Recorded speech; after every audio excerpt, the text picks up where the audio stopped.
Boa noite, sejam bem-vindos, turma da leitura compartilhada. Vamos dar continuidade ao capítulo 9 do livro Mestre dos Mestres, de Augusto Cury. Tema de hoje: todo ser humano passa por invernos existenciais.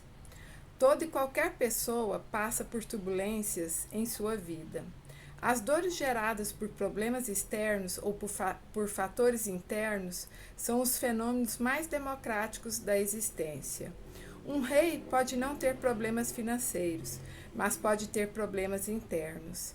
A princesa Diana era elegante e humanística e não atravessava problemas financeiros, mas, pelo que consta, possuía dores emocionais intensas, sofria crises depressivas.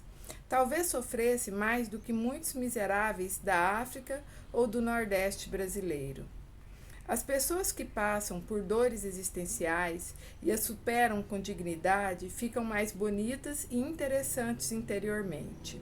Quem passou pelo caos da depressão, da síndrome do pânico ou de outras doenças psíquicas e o superou, se torna mais rico, belo e sábio.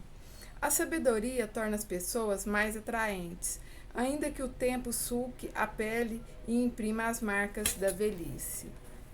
Uma pessoa que tem medo do medo, medo da sua depressão, das suas misérias psíquicas e sociais, tem menos equipamento intelectual para superá-las.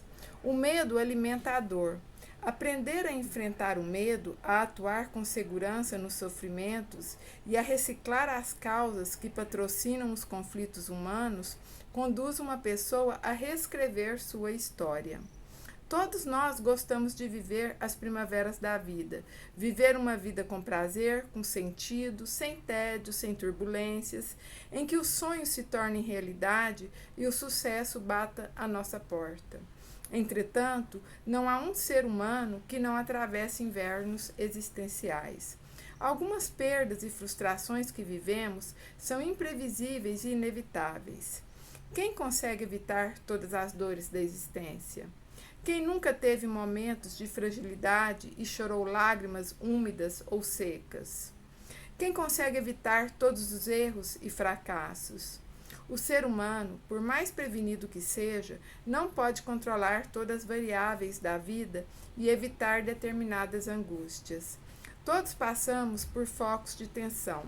As preocupações existenciais, os desafios profissionais, os compromissos sociais e os problemas nas relações interpessoais geram continuamente focos de tensão, que por sua vez geram estresse e ansiedade.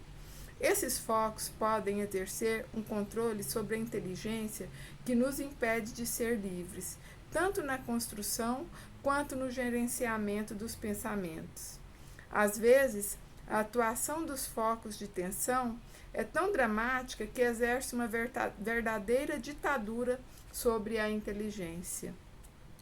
Quem cuida apenas da estética do corpo e descuida do enriquecimento interior vive a pior solidão, a de ter abandonado a si mesmo em sua trajetória existencial.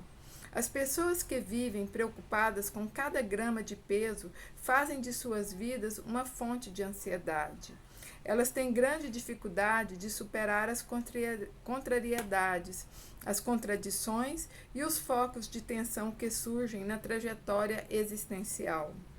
A ditadura dos focos de tensão torna o ser humano uma vítima de sua história e não um agente construtor dela, um autor que reescreve seus principais capítulos. É mais fácil sermos vítimas do que autores da nossa história. Muitas pessoas são marionetes das circunstâncias da vida, não conseguindo redirecionar e repensar suas histórias. Cristo via as dores da vida sobre outra perspectiva. Enfrentava as contrariedades sem desespero. Não tinha medo da dor nem das frustrações pelas quais passava. Muitos o decepcionavam, até os seus íntimos discípulos o frustravam, mas ele absorvia aquelas frustrações com tranquilidade. Como mestre da escola da existência, treinava continuamente seus discípulos para superarem seus focos de tensão, para enfrentarem seus medos e fracassos. Assim poderiam reescrever suas histórias e corrigir suas notas com maturidade. Certo dia, Jesus teve um diálogo curto e cheio de significado com seus discípulos. Disse, aspas, no mundo passais por várias aflições, mas tende bom ânimo, pois eu venci o mundo. Ele reconheceu que a vida humana é sinuosa e possui turbulências inevitáveis. Encorajou seus íntimos a não se intimidarem diante das aflições da existência, mas se equiparem com ânimo e determinação para superá-las. Disse que tinha vencido o mundo, superados as intempéries da vida, o que indica que ele não vivia sua vida de qualquer maneira, mas com consciência, com metas bem estabelecidas, como se fosse um atleta. Tema: produzindo uma escola de sábios. Cristo teve um nascimento indigno e os animais foram suas primeiras visitas. Provavelmente, até as crianças mais pobres têm um nascimento mais digno do que o dele. Quando tinha 2 anos, deveria estar brincando, mas já estava enfrentando grandes problemas. Era ameaçado de morte por Herodes. Poucas vezes uma criança frágil e inocente foi tão perseguida como ele. Fugiu com seus pais para o Egito, fez longas jornadas desconfortáveis, a pé ou no lombo de animais. Tinha uma inteligência incomum para um adolescente, sendo admirado aos 12 anos por doutores do templo. Todavia, tornou-se um carpinteiro, tendo de labutar para sobreviver. Quando manifestou seus pensamentos ao mundo, causou grande turbulência. Foi amado por muitos, mas na mesma proporção foi perseguido, rejeitado e odiado por aqueles que detinham o poder político e religioso em sua época. Foi incompreendido, rejeitado, esbofeteado, cuspido e ferido física e psicologicamente. Cristo tinha todos os motivos para ser tenso, irritado, angustiado, revoltado.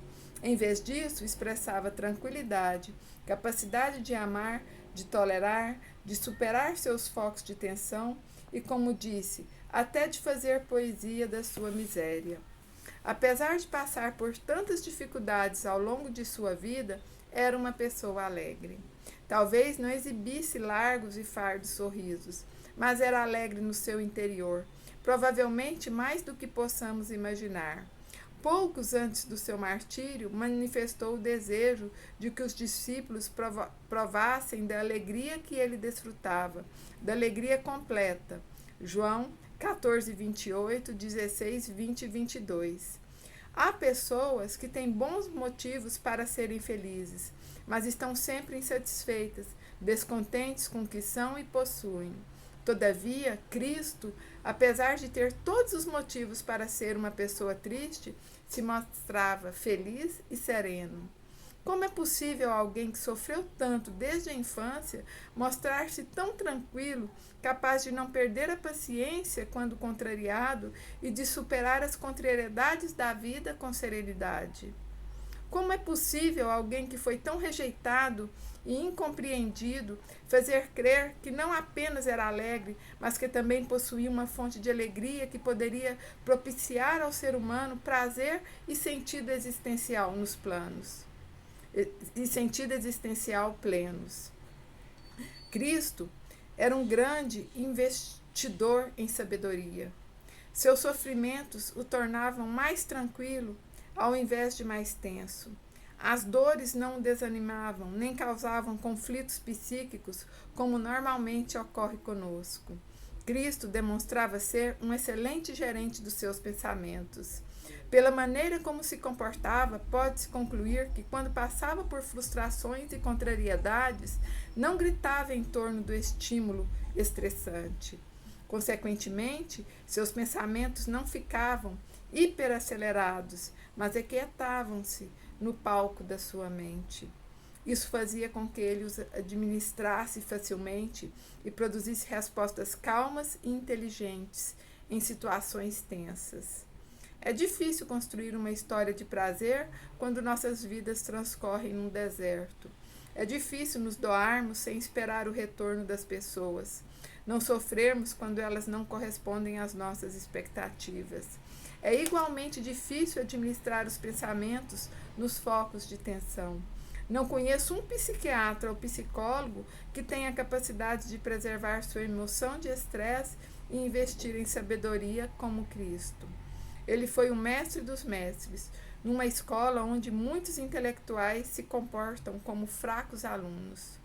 Cristo não queria fundar uma corrente de pensamento psicológico. Seu projeto era muito mais ambicioso e sofisticado. Entretanto, sua psicologia tinha uma complexidade ímpar. A psicologia clássica nasceu como ciência há cerca de um século, mas Cristo, 20 séculos antes, exercia uma psicologia preventiva e educacional no mais alto nível. Os discípulos aprenderam pouco a pouco a lidar com maturidade, com seus sentimentos de culpa, seus erros, suas dificuldades e transitar com dignidade por seus invernos existenciais. Compreenderam que seu mestre não exigia que fossem super-homens, que não fracassassem, não atravessassem dificuldades, nem tivessem momentos de hesitação, mas que aprendessem a ser fiéis à sua própria consciência, que se colocassem como aprendizes diante da vida e se transformassem paulatinamente. A esse respeito, o mestre contou a história de um homem que encontrou uma pérola preciosíssima. Esse homem vendeu o que tinha para adquiri-la. Mateus 13, 45, 46. O ato de vender aqui é figurado. Não significa vender os bens materiais, mas desconstruir a inteligência, o espírito humano, desfazer-se das coisas inúteis, para poder cultivar a pérola dentro de si mesmo. Há muitos significados para a palavra pérola, sendo que um deles a sabedoria ligada ao seu projeto transcendental. Há muitos significados para a palavra pérola, sendo um deles a sabedoria, ligada ao seu projeto transcendental. O sábio rei Salomão dizia a respeito dela, aspas, feliz o homem que encontra sabedoria, porque melhor é o lucro que ela dá do que o da prata, melhor a sua renda do que o ouro mais fino. Provérbios 3, 13 e 14. Nas salas de aulas das escolas clássicas, manter os alunos em silêncio já é uma grande vitória. Se além disso eles incorporarem o conhecimento e forem bem nas provas, pode-se dizer que houve um grande êxito. E ainda se forem criativos e aprenderem algumas lições de cidadania, isso seria o máximo no êxito educacional. Na escola da existência de Cristo, a exigência era muito maior. Não bastava conquistar essas funções da inteligência. Era necessário investir em sabedoria, gerenciar os pensamentos nos focos de tensão, enfrentar o medo, usar os erros e fracassos como fatores de crescimento, reescrever suas próprias histórias.